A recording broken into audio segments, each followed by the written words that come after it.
Channel. Please నా explanation కనుక మీకు నచ్చినట్టయితే లైక్ చేయండి, షేర్ చేయండి, కామెంట్ చేయండి అండ్ సబ్స్క్రైబ్ చేసుకోండి. నా I'm telling about basic electrical subject.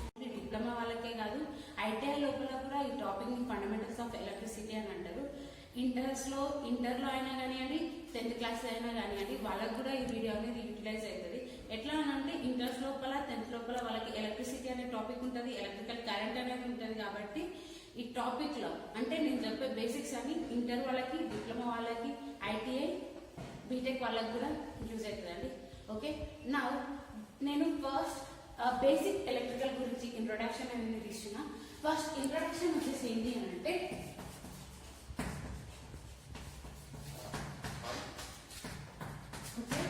First introduction అంటే ఏంటి, బేసిక్ ఎలక్ట్రికల్స్ లోపల ఫస్ట్ మనం మాట్లాడుకునే టర్మ్స్ గురించి వచ్చేసి కరెంట్,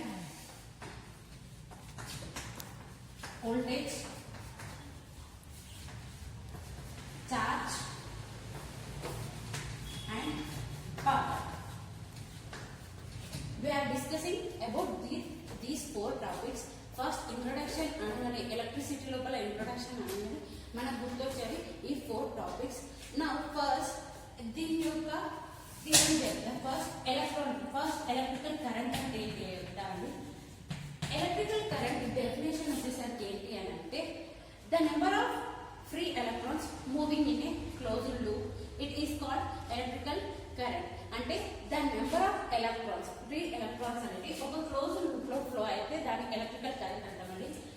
ఫస్ట్ ఒక సర్క్యూట్ తీసుకోండి, ఒక బ్యాటరీకి ఒక స్విచ్ కనెక్ట్ చేస్తున్నా, స్విచ్ కి బల్బ్ అనేది కనెక్ట్ చేస్తున్నా అండి. ఓకే, ఎప్పుడైతే ఈ స్విచ్ అనేది ఆన్ పొజిషన్స్ లో ఉంటుందో, అంటే సర్క్యూట్ అనేది క్లోజ్డ్ పొజిషన్స్ లో ఉంటుందో, అప్పుడు ఇక్కడ నుంచి ఎలక్ట్రాన్స్, నెంబర్ ఆఫ్ ఎలక్ట్రాన్స్ అనేది ఈ బల్బ్ కి రీచ్ అయ్యి బల్బ్ అనేది గ్లో అవుతుంది. వెన్ స్విచ్ అనేది ఆఫ్ పొజిషన్స్ లో ఉన్నప్పుడు, స్విచ్ అనేది ఆఫ్ పొజిషన్స్ లో ఉంటే ఓపెన్ సర్క్యూట్, ఇక్కడికి ఎలక్ట్రాన్స్ అనేది స్టాప్ అయితే ఎప్పుడైతే స్విచ్ అనేది ఆఫ్ పొజిషన్స్ లో ఉంటుందో అప్పుడు అనేది బల్బ్ అనేది గ్లో కాదండి. ఎందుకు అంటే ఇక్కడ కంటిన్యూస్ ఆఫ్ ఎలక్ట్రాన్స్ అనేటివి అది ఎట్లా అంటే చూడండి, వెన్ ఫర్ ఎగ్జాంపుల్ ఒక గ్లాస్ ట్యూబ్ తీసుకోండి. గ్లాస్ ట్యూబ్ తీసుకున్నప్పుడు నేను గ్లాస్ ట్యూబ్ అనేది ఎందుకు తీసుకుంటున్నానంటే, గ్లాస్ అనేది ఒక ట్రాన్స్పరెంట్ గా ఉంటుంది కాబట్టి నేను గ్లాస్ ట్యూబ్ అనేది తీసుకుంటున్నా. దీని లోపల ఒక బాల్స్ తోటి గ్లాస్ ట్యూబ్ అనేది నింపండి. ఓకే, నింపినప్పుడు నేను ఇక్కడ నుంచి ఒక ఎక్స్ట్రా బాల్ అనేది దీంట్లో వేస్తేనే ఇక్కడ నుంచి ఒక బాల్ అనేది బయటకి వస్తుంది. అంటే నేను ఎప్పుడైతే ఇన్పుట్ ఇస్తున్నానో అప్పుడు మాత్రమే అవుట్పుట్ అనేది మనకు వస్తుంది. అంటే ఎప్పుడైతే ఎలక్ట్రాన్స్ అంటే నేను సప్లై అనేది ఇస్తున్నానో అప్పుడు మాత్రమే నాకు అవుట్పుట్ అనేది వస్తుంది. అట్లా సేమ్ ఈ బాల్స్ అంటే ఎలక్ట్రాన్స్ అనేది ఒకదాని నుంచి ఒకదానికి ఇట్లా ఫ్లో అయినప్పుడు మాత్రమే ఎలక్ట్రికల్ కరెంట్ అనేది మూవ్ అవ్వగలుగుతుంది. అసలు ఎలక్ట్రాన్స్ అని అంటున్నాం కదా, ఫస్ట్ ఎలక్ట్రాన్స్ అంటే ఏంటి, అసలు దాంట్లో చార్జ్ అనేది ఎట్లా వస్తుంది, ఫస్ట్ ఎలక్ట్రాన్స్ గురించి చెప్తారండి. ఫస్ట్ ఎలక్ట్రాన్స్ అంటే ఏంటి అని అంటే, ఏ పర్టికులర్ ఒక మ్యాటర్ ని తీసుకున్నా కూడా దాంట్లో ఉండేది ఆటమ్స్. ఓకే, ఇది ఒక ఆటమ్ అనుకోండి. ఆటమ్ లోపల మనకు ఉండే మిడిల్ పాయింట్ ఏమంటామంటే న్యూక్లియస్ అంటాం. ఈ పాయింట్ ని న్యూక్లియస్ అంటాం. ఈ న్యూక్లియస్ లోపల మనకు ఉండేది ఏంటి అని అంటే protons and neutrons. Okay, protons and neutrons ఉంటాయండి. ఈ న్యూక్లియస్ చుట్టూ ఎలక్ట్రాన్స్ అనేటివి రౌండింగ్ చేసి ఉంటాయి, అంటే స్పిన్నింగ్ అనేది చేసి ఉంటాయి. ఈ స్పిన్నింగ్ చేసే వాటిని ఏమంటామంటే ఎలక్ట్రాన్స్ అని అంటారు. ఓకే, ఫస్ట్ న్యూక్లియస్ పాయింట్ ఉంటుంది. న్యూక్లియస్ పాయింట్ లోపల ప్రోటాన్స్ అండ్ న్యూట్రాన్స్ అనేవి ఉంటాయి. వీటి చుట్టూ, ఈ న్యూక్లియస్ చుట్టూ తిరిగే వాటిని ఏమంటామంటే ఎలక్ట్రాన్స్ అంటారు. ఓకే, ఈ ప్రోటాన్స్ లోపల ఉండేది ఏంటి అని అంటే టోటలీ పాజిటివ్ చార్జ్ పార్టికల్స్ ఉంటాయి. ఎలక్ట్రాన్స్ లోపల ఉండేది మొత్తం నెగిటివ్ చార్జ్ పార్టికల్స్ ఉంటాయండి. ఓకే, ఈ న్యూట్రాన్స్ వచ్చేసరికి ఏంటి అని అంటే దీనికి అసలు చార్జ్ అనేది ఉండదు. అందుకే మనం ఏమంటామంటే దీన్ని న్యూట్రాన్స్ గా తీసుకుంటాం. ఎప్పుడైతే ఈ న్యూక్లియస్ చుట్టూ ఈ ఎలక్ట్రాన్స్ అనేటివి రొటేట్ అవుతూ ఉంటాయో అప్పుడు ఏం చేయాలంటే ఈ నెగిటివ్ చార్జ్, అంటే electrons basically negatively charge basically positively charged. ఈ నెగిటివ్లీ చార్జ్డ్ ఎలక్ట్రాన్స్ అనేటివి ఫస్ట్ నెగిటివ్ చార్జ్ ని పట్టుకొని దీని చుట్టూ తిరుగుతున్నప్పుడు ఇక్కడ నుంచి కూడా చార్జ్ అనేది గ్రాస్పింగ్ చేసుకోవడానికి ట్రై చేస్తాయి.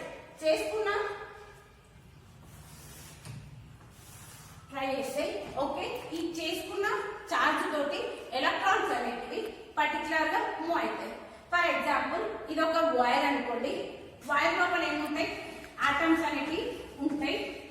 ఓకే, ఆటమ్స్ అనేది ఉంది అని అంటే మధ్యలో ఉండేది న్యూక్లియస్ పాయింట్. ఓకే, వీటి చుట్టూ తిరిగేవి ఎలక్ట్రాన్స్. ఈ న్యూక్లియస్ చుట్టూ తిరిగే వాటిని ఎలక్ట్రాన్స్ అని అంటారు. వెన్ పాజిటివ్ చార్జ్ పక్కకున్న ఎలక్ట్రాన్స్ కి చార్జ్ అనేది ఎక్కువన్నా కూడా ఇవి ఈజీగా ఇంకో ఎలక్ట్రాన్ కి మూవ్ అవ్వాలి. ఇక్కడ కార్నర్ కున్న ఎలక్ట్రాన్స్ కి ఛార్జింగ్ తక్కువన్నా కూడా ఒకదాని నుంచి ఒకదానికి ఈజీగా జంప్ కాగలుగుతాయి. అంటే ఈజీగా ఒకదాని నుంచి ఒకదానికి జంప్ అయ్యే వాటిని ఏమంటాము అని అంటే కండక్టర్స్ అని అంటాం. Okay, for example copper wire. Next ఇవి దగ్గర ఉన్నవి ఎక్కువ చార్జ్ తీసుకున్నా కూడా ఇక్కడ నుంచి కదలే సిచ్యువేషన్స్ లో ఉంటాయి. వాటిని ఏమంటాము అని అంటే ఇన్సులేటర్స్ అని అంటాం.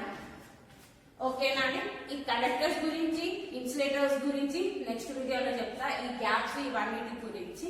ఓకే, అంటే కండక్టర్ వైర్స్ అంటే ఒక వైర్ కరెంట్ ని ఫ్లో కావడానికి కండక్టర్స్ ని ఎందుకు తీసుకుంటున్నాము, కాపర్ వైర్స్ ని ఎందుకు తీసుకుంటున్నాము అని అంటే ఆ కాపర్ వైర్ లోపల ఉండే ఎలక్ట్రాన్స్ అనేది ఈవెన్ తక్కువ చార్జ్ ఉన్నా కూడా ఈజీగా ఒకదాని నుంచి ఒకదానికి జంప్ కాగలిగి కరెంట్ అనేది అవుట్పుట్ ఎక్కువ ఇస్తుంది. కాబట్టి కాపర్ వైర్స్ అనేది యూజ్ చేస్తున్నాం. ఓకే, ఇదే థియరీ అనేది సేమ్ ఇక్కడ కూడా వర్కౌట్ అవుతుందండి. ఎప్పుడైతే ఒక సింపుల్ సర్క్యూట్స్ లోపల బల్బ్ కి కరెంట్ అనేది ఇస్తున్నామో అది ఆన్ చేసినప్పుడు ఇంట్లో ఫ్లో అయ్యే నెంబర్ ఆఫ్ ఎలక్ట్రాన్స్ అనేది బల్బ్ వస్తాయి. ఇక్కడ నుంచి సప్లై ఎంతసేపు ఇస్తున్నంతసేపు ఇక్కడ బల్బ్ అనేది గ్లో అవుతూ ఉంటుంది. ఓకే, కరెంట్ కి యూనిట్స్ వచ్చేసి ఆంపియర్స్. కరెంట్ ని డినోటెడ్ చేసే లెటర్ క్యాపిటల్ ఐఎన్. ఓకే, దీని లోపల నెక్స్ట్ ఇప్పుడు ఎలక్ట్రాన్స్ అంటున్నాం. ఎలక్ట్రాన్స్ మళ్ళీ దాని లోపల చార్జ్ అదంతా. ఫస్ట్ చార్జ్ అంటే ఏంటి అని అంటే నెక్స్ట్ చార్జ్ అంటే ఏంటి అని అంటే ఒక్క సెకండ్ టైమ్స్ లోపల 625 into 10 to the power of electrons అనేటివి కలెక్ట్ చేసి అమౌంట్ ఏమంటాము అని అంటే చార్జ్ అని అంటారు. అంటే ఒక ఎలక్ట్రాన్స్ అనేది ఒకదాని నుంచి ఒకటి మూవ్ అయ్యి మనకు అవుట్పుట్ రావాలి అని అంటే దానికి కంపల్సరీగా చార్జ్ అనేది కావాలి అనేది. చార్జ్ కి యూనిట్స్ వచ్చేసి కూలంబ్స్. ఓకే, చార్జ్ కి యూనిట్స్ వచ్చేసి కూలంబ్స్. చార్జ్ ని ఇండికేట్ చేసే లెటర్ వచ్చేసి క్యూ. ఓకే, 1 కూలంబ్ అని అంటే 1 సెకండ్ టైమ్స్ లోపల 1 కూలంబ్ చార్జ్ అనేది అయితే దాన్ని అవుట్పుట్ ఏమంటామంటే 1 ఆంపియర్ కరెంట్ అని అంటాం. అంటే ఒక సెకండ్ టైమ్స్ లోపల 1 కూలంబ్ చార్జ్ అనేది ఎలక్ట్రాన్స్ కలెక్ట్ చేస్తే మనకు వచ్చే అవుట్పుట్ ఏదైతే ఉంటుందో దాన్ని 1 ఆంపియర్ కరెంట్ అని అంటాం. అసలు 1 కూలంబ్ చార్జ్ అనేది ఎప్పుడు అవుతుంది అని అంటే 1 coulomb charge equals to 625 into 10 to the power of 16 electrons. Okay, ఎప్పుడైతే అసలు యాక్చువల్ గా చెప్పాలంటే ఎలక్ట్రాన్స్ అనేది చాలా small particles. Okay, 625 into 10 to the power of 16 అనే వాల్యూ రాస్తే ఎంత పెద్ద అవుతుంటుందో అన్ని ఎలక్ట్రాన్స్ కలిపి కలెక్ట్ చేసుకున్న ఛార్జ్ ని ఒక్క దగ్గర వేస్తే దాన్ని 1 కూలంబ్ ఆఫ్ ఛార్జ్ అని అంటామండి. అది 1 సెకండ్ లో వేస్తే ఆ 1 కూలంబ్ ఆఫ్ ఛార్జ్ ని వచ్చే అవుట్పుట్ ఏదైతే ఉంటుందో దాన్ని 1 ఆంపియర్ కరెంట్ అని అంటాం. Okay, this is about charge. Charge కి standard formula Q is equals to I into T. It is the standard formula for charge అని. ఎప్పుడైనా సరే జేఎల్ఎంస్ కైనా సబ్ ఇంజనీర్స్ కైనా చార్జ్ గురించి అడిగేటప్పుడు ప్రతి ఒక్క టెక్స్ట్ బుక్ లో మనకు దొరికే formula Q is equals to I into T. But when ఎప్పుడన్నా కానీ అండి చార్జ్ ఇచ్చి కరెంట్ ఇచ్చి టైం ని ఫైండ్ అవుట్ చేయమన్నప్పుడు సడన్ టైమ్స్ ప్రాబ్లం రాకపోతే ఒక షార్ట్ కట్ ఉంది. షార్ట్ కట్ ఏంటంటే దిస్ ఇస్ ఒక సర్కిల్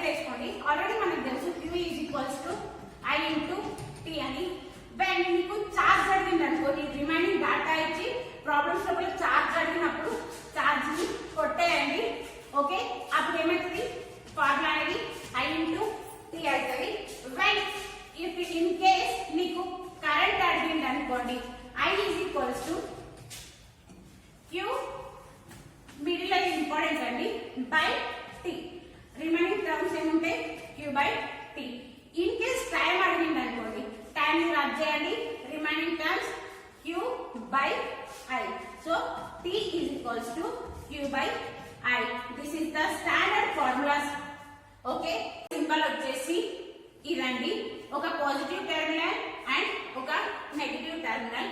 ఈ మధ్య పాజిటివ్ టెర్మినల్ కి నెగటివ్ టెర్మినల్స్ అంటే ఈ నోడ్ కి మధ్య ఉండే డిఫరెన్స్ ఏమంటాము అని అంటే పొటెన్షియల్ డిఫరెన్స్ అని అంటాం. పొటెన్షియల్ డిఫరెన్స్ అని అంటాం. దీన్ని మనం ఒక సెంటెన్స్ ఫార్మేషన్స్ లో వోల్టేజ్ డెఫినేషన్ చెప్పాలి అని అంటే the potential difference between two nodes it is called voltage. Voltage యొక్క యూనిట్స్ వచ్చేసి వోల్ట్స్ అండి. ఓకే, దీని యొక్క డినోటెడ్ లెటర్ వచ్చేసి బి. ఫర్ ఎగ్జాంపుల్ ఒక ట్యాప్ తీసుకున్నాం. ట్యాప్ తీసుకున్నప్పుడు ఈ పైన ఉండేది ఏమనుకుంటాము అని అంటే స్విచ్. ఈ డిస్టెన్స్ ట్యాప్ ఉండే డయామీటర్ వచ్చేసి వోల్టేజ్. దీని నుంచి ఫ్లో అయ్యే వాటర్ ఏదైతుందో దీని కరెంట్ అని అనుకుంటాం. అంటే ఒక ట్యాప్ నుంచి వాటర్ వచ్చినప్పుడు ఎప్పుడైతే ట్యాప్ అనేది ఆన్ చేస్తామో అప్పుడే వోల్టేజ్ కరెంట్ అనేది బయటకు వస్తుంది. Same as it is electrical కూడా ఎప్పుడైతే స్విచ్ అనేది ఆన్ చేస్తామో అప్పుడే సప్లై అనేది బయటకు వస్తుంది. దీని లెంత్ ని బట్టి ఈ వోల్టేజ్ దాన్ని బట్టి కరెంట్ వాల్యూ అనేది డిపెండ్ అయి ఉంటుందండి. Okay, this is about voltage. Voltage ఇంకా ఏమనొచ్చు అని అంటే వోల్టేజ్ ఆర్ పొటెన్షియల్ అని కూడా అంటామండి. వోల్టేజ్ ఇంకా పొటెన్షియల్ అని కూడా అనవచ్చు. ఓకే, వోల్టేజ్ యొక్క డెఫినేషన్ వచ్చేసి the potential difference between two nodes it is called voltage. Okay, next topic వచ్చేసి power.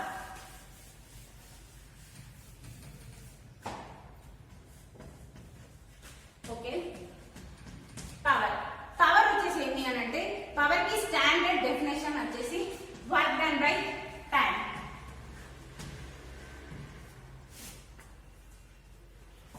Work done by time. Okay, ఎప్పుడైనా సరే ఒక ఎలక్ట్రికల్ వర్క్ అనేది జరగడానికి యూజ్ చేసే వోల్టేజ్ అండ్ ఛార్జ్ ని ఏమంటాము అని అంటే పవర్ అని అంటామండి.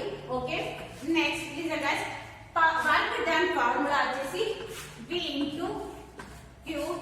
V అని అంటే వోల్టేజ్, Q అని అంటే ఛార్జ్. ఓకే, T అని అంటే టైం కి వాల్యూ T అని ఇండికేట్ చేసుకున్నాం. Already we know that Q is equals to I into T అనేది ఈ ఫార్ములాని దీనిలో సబ్స్టిట్యూట్ చేయండి.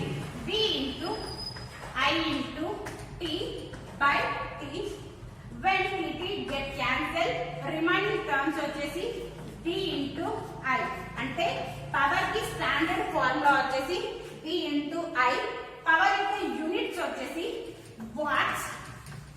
ఇంకో యూనిట్స్ కూడా ఉంటాయండి పవర్ కి. ఇంకో యూనిట్స్ వాట్స్ కి వాళ్ళు ఇంకో యూనిట్స్ ఏంటంటే ఆల్రెడీ వర్క్ దానికి మనకు తెలిసిన యూనిట్స్ వచ్చేసి జౌల్స్, టైం కి సెకండ్స్. కాబట్టి పవర్ కి ఇంకో యూనిట్స్ ఏంటి అని అంటే joules per second. Okay, this is all about power. ఇంకా పవర్ కి ఇవి నార్మల్ అండి. ఇంకా single phase, 3 phase AC currents కి పవర్ కి ఇంకా డిఫరెంట్ ఫార్ములాస్ అని ఉంటాయి. అవి నెక్స్ట్ వీడియోలో చూద్దాం.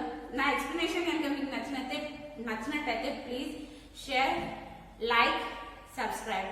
Thank you.